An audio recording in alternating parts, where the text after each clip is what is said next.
महाराजांचा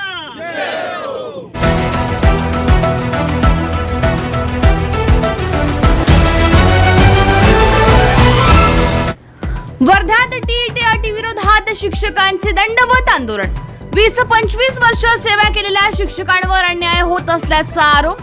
टीईटी पात्रता अटी विरोधात वर्ध्यात शिक्षकांनी आक्रमक भूमिका घेत दंडवत आंदोलन सुरू केले आहे। 20 ते 25 वर्ष सेवा बजावलेल्या शिक्षकांना परीक्षेची अट लावून सेवेतून मुक्त करण्याची वेळ येत असल्याचा आरोप आंदोलकांनी केला। या निर्णयामुळे शिक्षक क्षेत्रासह लाखो शिक्षकांचे कुटुंब उद्ध्वस्त होण्याची भीती व्यक्त करण्यात आली आहे।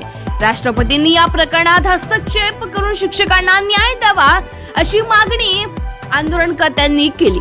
प्रहार शिक्षक संघटना आणि शिक्षक समितीच्या समन्वयाने हे आंदोलन करण्यात येत असून राज्यातील सुमारे 25 लाख शिक्षकांच्या वतीने राष्ट्रपतींकडे साकडे घालण्यात आले आहे।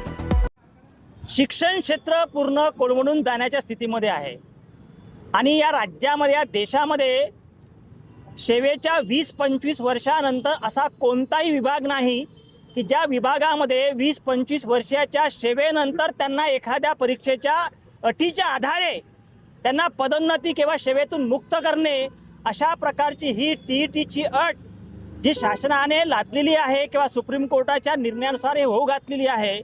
आणि म्हणून या निर्णयामुळं ह्या शिक्षण क्षेत्राचं सर्व जे शिक्षक बंधू भगिनी आहे त्यांचं कुटुंब उद्ध्वस्त होणार आहे। म्हणून आज या माध्यमातून आम्ही माननीय महामहिम राष्ट्रपती महोदयांना दंडवत घालून समस्त राज्यातील 25 लाख शिक्षकांच्या वतीने साकडे घालतो आहे की आपण यामध्ये मध्यस्थी करून राज्यातील नव्हे देशातील कोणत्याही शिक्षकाचं भवितव्य कुटुंब उद्ध्वस्त होऊ नये याकरता आपण सकारात्मक पावले उचलावी। आणि याकरता आमचं हे आजचं दंडवत आंदोलन प्रहार शिक्षक संघटना व समिती शिक्षक समितीच्या समन्वयाने सुरू आहे।